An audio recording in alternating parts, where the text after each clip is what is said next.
The motorbike firm Norton is helping injured service personnel get back to work after they leave the forces. They're offering taster days at the factory to help smooth the transition from military to civilian working. They'll also be used as coaches in a new apprentice academy that the company's setting up later this year. Mark Goff has been speaking to one ex-serviceman who's working with the motorbike firm to get the project off the ground.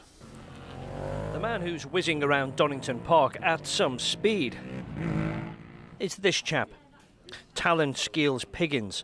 He was paralysed from the chest down in a motorbike crash in 2003. He hasn't stopped in racing. He's still got full use of his arms and upper body, and straps hold his legs in place on the bike. He's also an accomplished skier. He competed in the 2010 Paralympic Winter Games, and now he coaches Great Britain's adaptive border cross skiers, like motocross but for snowboarders with a disability. His next venture is helping ex-service personnel get back to work, and Norton Motorcycles at Castle Donington is giving them that chance. Talon is ex-military. He was a Royal Navy fighter controller. With a charity, Mission Motorsport, he's helping veterans get back to work in civilian life, often a difficult transition, especially if they've been injured too.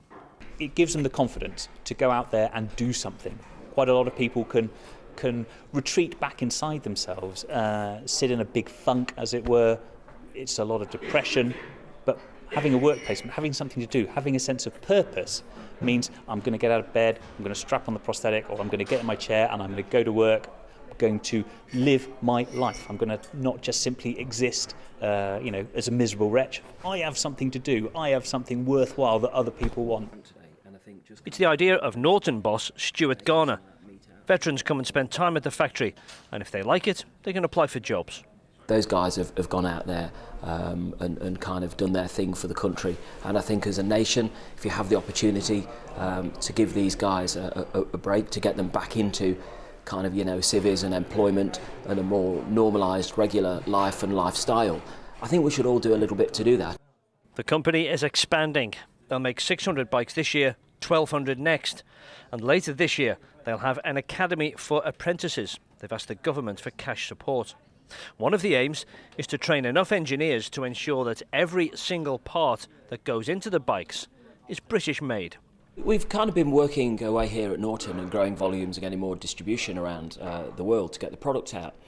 But now we're in a situation where we need the skill set and we need the workforce. And really the best way to get that is to bring some of the youth back into the business. The British motorcycle industry was served warm on a plate to the Japanese in the 1960s. And we want it back. We desperately want to make a completely 100% British motorcycle. We're 83% British by component count at the moment, and we want to get that to 100. And we'd like to make as many components in-house. It gives us control, it gives us quality, because maybe there's some chance to do some cost down.